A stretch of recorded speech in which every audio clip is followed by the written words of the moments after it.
আসসালামু আলাইকুম দশম শ্রেণীর শিক্ষার্থীরা, তোমরা কি জানো তোমাদের বই বিতরণের আগে বা দশম শ্রেণীর বই হাতে পাওয়ার আগেই তোমাদের সিলেবাস প্রকাশ হয়েছে? তোমরাই একমাত্র ব্যাচ, আই থিঙ্ক আমার যতদূর মনে পড়ে আমি এরকম ব্যাচ দেখি নাই যাদেরকে এক বছর পড়াশোনা করে এসএসসি পরীক্ষায় বা পরীক্ষায় অংশগ্রহণ করতে হচ্ছে। অর্থাৎ এসএসসি পর্যায়ে একটা পাবলিক পরীক্ষায় সাধারণত 2 বছর পড়াশোনা করার পরেও সিলেবাসটা অনেক শিক্ষার্থীর কমপ্লিট হয় না, ফেলের হার থাকে প্রচুর পরিমাণে, তার পরবর্তীতে অনেক প্রবলেম হয়। সেখানে 1 বছর পড়াশোনা করে তোমাদেরকে পরীক্ষায় অংশগ্রহণ করতে হবে, যতই সংক্ষিপ্ত সিলেবাস থাকুক। সংক্ষিপ্ত সিলেবাস থাকার পরও প্রচুর পরিমাণ শিক্ষার্থীর রেজাল্ট খারাপ হবে যদি এখন থেকে এই বিষয়গুলো নিয়ে সিরিয়াস না হও। তোমাদের বই বিতরণের আগেই তোমাদের সিলেবাসটা প্রকাশ হয়ে গেছে, কিন্তু আমি ব্যক্তিগতভাবে আমার অলওয়েজ আপডেট চ্যানেলে এই বিষয়ে কোনো ভিডিও আপলোড করি নাই। কারণ কি, এখন শিক্ষার্থীদেরকে সিলেবাস দিয়ে কোনো লাভ নাই, তারা তো হাতে বই পায়নি। ফাইনালি আজকে 1 জানুয়ারি যাওয়ার পরবর্তীতে অনেক শিক্ষার্থী 1-2টা বই হাতে পেয়েছো, অনেকে বই হাতে পাও নাই, কিন্তু আমরা আমাদের অনলাইন সিস্টেমের মাধ্যমে প্রত্যেকটা শিক্ষার্থীর হাতে বই পৌঁছে দিয়েছি। এনসিটিবি তারা অনলাইনে প্রত্যেকটা বই পাবলিশ করেছে, 2025-এর নতুন যে বইগুলো সেগুলো পাবলিশ করেছে, এবং তারা বলেছে যে শিক্ষার্থীরা যতদিন মূল বইটা হাতে না পাচ্ছে ততদিন যেন অনলাইন থেকে বইগুলো ডাউনলোড করে পড়াশোনা করে। এবং দশম শ্রেণীর শিক্ষার্থীরা অনলাইন থেকে বইগুলো সহজেই কিভাবে ডাউনলোড করবে, কোন অ্যাপসটা ডাউনলোড করলে সকল বই সহজে তারা পেয়ে যাবে, total A to Z information দেখিয়ে দিয়েছি। যারা অলরেডি সবগুলো বই ডাউনলোড করে কাছে বা মোবাইল ফোনে রেখে দিয়েছো তারা নিয়মিত পড়াশোনা করবে।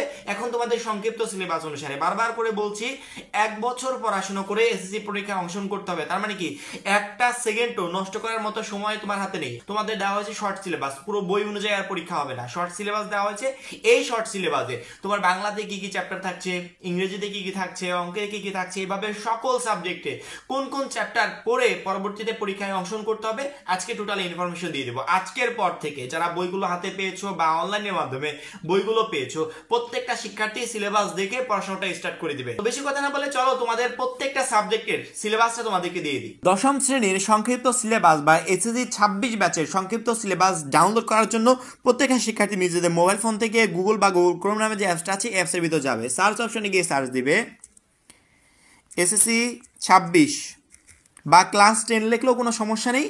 এসএসসি 26 বা ক্লাস 10 লিখে লিখবে শর্ট সিলেবাস, শর্ট সিলেবাস, ঠিক আছে। আমি এখানে একটা স্পেস দিয়ে দিই, শর্ট সিলেবাস, এটা লিখে সার্চ দিবে। সার্চ দেওয়ার পরবর্তী দেখবে অনেকগুলো সাইট তোমার সামনে শো করবে, অনেকগুলো সাইট।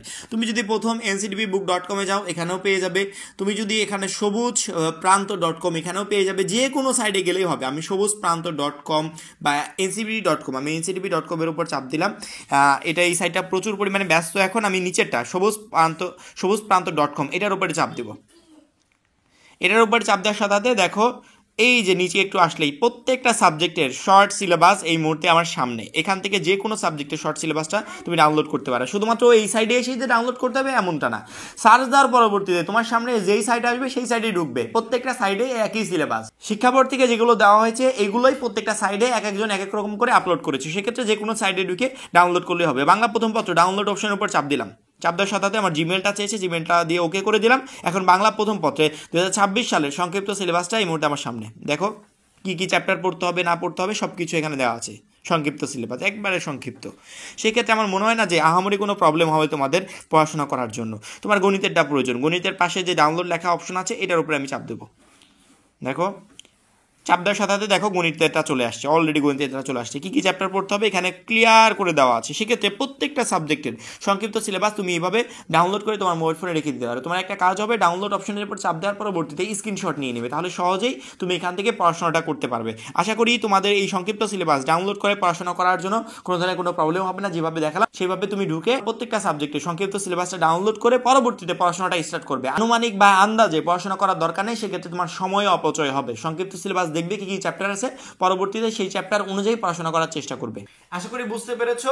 প্রত্যেকটা সাবজেক্টের সিলেবাস যখনই তোমার প্রয়োজন হবে তুমি জাস্ট গুগল বা গুগল ক্রোমে গিয়ে তোমার সিলেবাস লিখে সার্চ দিবে। তুমি হচ্ছে এসএসসি 26 ব্যাচ ক্লাস 10 বর্তমানে এসএসসি 26 ব্যাচ হিসেবে পরিচিত। তুমি সার্চ দিবে এসএসসি 2026 শর্ট সিলেবাস, এটা লিখে সার্চ দিলে, বা বাংলাতে লিখবে এসএসসি 26 সংক্ষিপ্ত সিলেবাস বা শর্ট সিলেবাস, এটা লিখে সার্চ দিলেই তোমার সিলেবাসের অনেকগুলো ওয়েবসাইট চলে আসবে। যে কোনো একটা ওয়েবসাইটে ঢুকে তুমি তোমার যেই সাবজেক্টের সিলেবাস প্রয়োজন সেই সেই সাবজেক্টে সিলেবাসটা ডাউনলোড করে নিতে পারবে। ওইখান থেকে স্ক্রিনশটও নিয়ে রাখতে পারবে, ওইখান থেকে তুমি ডাউনলোড ও পিডিএফ ফাইলটাও ডাউনলোড করতে পারবে। যে কোনো এক উপায়ে তোমার মোবাইল ফোনে রেখে পরবর্তীতে ওইটা দেখে দেখে তুমি তোমার প্রত্যেকটা সাবজেক্টের অধ্যায়গুলো কমপ্লিট করতে পারবে। সিলেবাস না দেখে পড়ার চেষ্টা কেউ করো না, কারণ কি সিলেবাস না দেখে পড়তে গেলে পুরো বইটাই পড়তে হবে।